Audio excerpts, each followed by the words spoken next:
আমাদেরকে আল্লাহ রাব্বুল আলামিন তার রহমত থেকে নিরাশ হতে বারণ করছেন। যে যত পাপ করেছে জীবনে, যদি একটা বার কেউ যদি আল্লাহ পাককে মন থেকে ডাকে, চোখ দিয়ে ঝরঝর করে পানি পড়ে, আল্লাহ পাককে বলে, সেজদায় গিয়ে পড়ে আল্লাহকে বলে রব্বিক ফিরলি, আল্লাহ আমাকে মাফ করে দাও, তার মনের মধ্যে যদি সততা থাকে, মন থেকে যদি সেই কথাটা বলে থাকে, আল্লাহ পাক শুধু তাকে ক্ষমাই করবেন না, তার সমস্ত গুনাহগুলোকে আল্লাহ নেকি দিয়ে পরিবর্তন করে দিয়েছে। একটা হাদিস পড়ছিলাম, নবী করিম সাল্লাল্লাহু আলাইহি ওয়াসাল্লাম তিনি বলছেন যে লাম্মা কাদাল্লাহুল খালক, যখন আল্লাহ রাব্বুল আলামিন এই মহাবিশ্ব সৃষ্টি করেন, তখন আল্লাহ রাব্বুল আলামিন কাতাবা কিতাবান, একটা কিতাব লিখেছেন, একটা কিতাব আছে আল্লাহর কাছে। কাতাবা কিতাবান ফাহুয়া ইনদাহু ফাওকাল আরশ, যেই কিতাবটা আল্লাহর নিজের কাছে আছে আরশের উপরে, সেখানে আল্লাহ পাক লিখে রেখেছেন। কি লিখেছেন? ইন্না রাহমাতি সাবাকাত গদাবি, প্রতিটা ক্ষেত্রেই আমার রহমত, আমার দয়া, আমার করুণা আমার গজবকে পরাজিত করেছে। মানে আল্লাহ রাব্বুল আলামিনের গজব এর উপরে আল্লাহ পাকের রহমত অবস্থান করছে। জীবনের কোনো ক্ষেত্রে হতাশ হওয়ার কোনো সুযোগ নাই।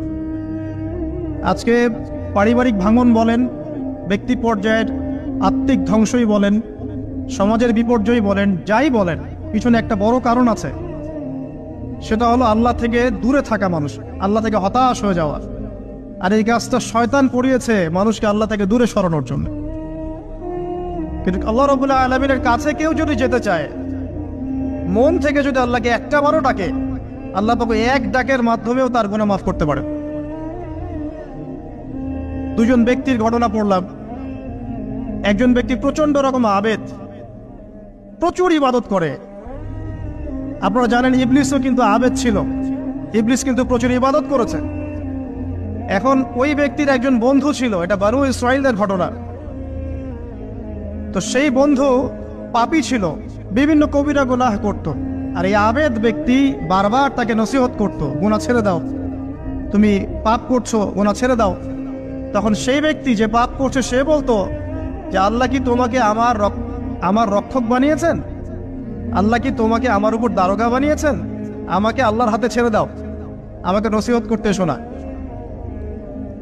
একদিন এই আবেদ ব্যক্তি তার বন্ধুকে একটা জঘন্য পাপ করতে দেখলো, এমন একটা পাপ যেটা দেখে তার মনে ধারণা আসলো এটা চরম জঘন্য একটা কাজ। তখন সে মুখ ফসকে বলে ফেললো যে আল্লাহ তোকে আর মাফ করবে না, আল্লাহ তোকে জান্নাত দিবে না। আল্লাহ রাব্বুল আলামিন মালাকুল মউতকে এই দুজনের কাছে পাঠালেন, দুজনের রূহকে কবজ করা হলো।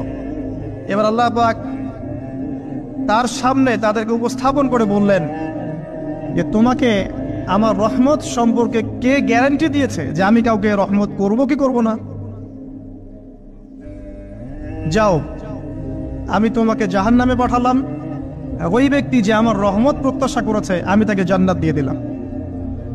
দেখুন, এই হাদিসটা শুনলে মনে হয় বাহ্যিক হয়তো বা মুখের একটা কথার কারণেই সে জাহান্নামে চলে গেল। আসলে বিষয়টা এমন নয়। বিষয়টা আমি আপনাকে বোঝাচ্ছি। বিষয়টা হচ্ছে ইবলিসের মতো। ইবলিস কিন্তু শুধু মন থেকেই বলেনি যে খলাকতানি মিন নার ওয়া খলাকতাহু মিন তিন, আমি কেন তাকে সাজদা করব আদমকে? আদম তো মাটির তৈরি আর আমি তো আগুনের তৈরি। এটা ইবলিসের শুধু মৌখিক স্টেটমেন্ট ছিল না, কারণ কি ছিল? আবা ওয়াস্তাকবারা, সে উদ্ধত হয়েছিল, অহংকার প্রদর্শন করেছিল। ভিতর থেকে ইন্টারনালি সে অহংকারী ছিল, সে আন্ডার এস্টিমেট করে কথাটা বলেছে, শুধু মৌখিকভাবে বলে নাই। কিন্তু ঠিক এই ব্যক্তির ঘটনা এমনই, সে মন থেকে অহংকারী হয়ে উঠেছিল, যদিও বা সে আবেদ ছিল। এখানে আমরা যারা প্র্যাকটিসিং মুসলিম হওয়ার চেষ্টা করছি, আমাদের জন্য এখানে নিদর্শন আছে। অচক্ষ নামাজ পড়েই ভেবে বসবেন না যে অনেক কিছু করে ফেলছে, এক চিল্লা দিয়ে মনে করে ফেলবেন না যে দিনের জন্য অনেক কিছু করে ফেলছে। একটা হজ করেছেন, ওমরা করেছেন, সিয়াম রেখেছেন, দিনের জন্য দান সদকা করেছেন, একটা মাদ্রাসা মসজিদ করেছেন, ভেবে বসবেন না আপনি সব অনেক কিছু করে ফেলেছেন এবং অন্যরা সব ককরোচ তেলাপোকা, ওরা জাহান্নামে যাবে, এমনটা মনে করবেন। জানি না আমরা যে কার আমলের কতটুকু আল্লাহর কাছে কবুল হচ্ছে। তো এখানে এই ব্যক্তির সমস্যা ছিল এই, সে নিজের আমলটাকে অনেক ভারী মনে করছিল এবং সে স্টেটমেন্ট দিয়ে ফেললো যে তোকে আল্লাহ পাক মাফ করবে না। এই একটা কথা মন থেকে বলার কারণে তার ইহকাল পরকাল দুটা বরবাদ হয়ে গেল, সে জাহান্নামে চলে গেল। ঠিক আরেক ব্যক্তির ঘটনা আছে এমন, এগুলো সবগুলো রেফারেন্স আছে।